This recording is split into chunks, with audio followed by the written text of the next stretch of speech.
Hi, for our presentation, we chose Adele's Instagram post during Notting Hill Carnival in 2020, where she wore bantu knots and a Jamaican flag bikini.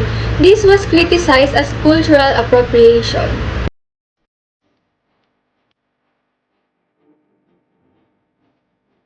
This shows appropriation because bantu knots are a traditional African hairstyle with cultural meaning. But Adele used it as a fashion style without acknowledging its history. Since she's not part of that culture, it looked like she was borrowing it for attention instead of respect.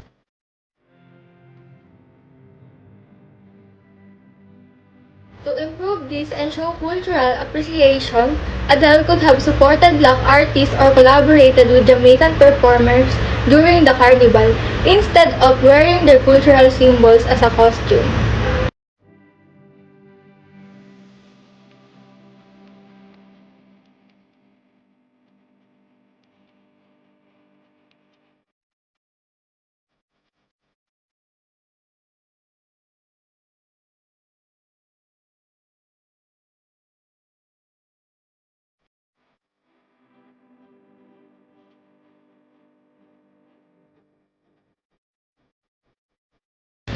Cultural appropriation reduces traditions into a fashion or entertainment, while cultural appreciation uplifts and gives proper recognition to the culture and its people.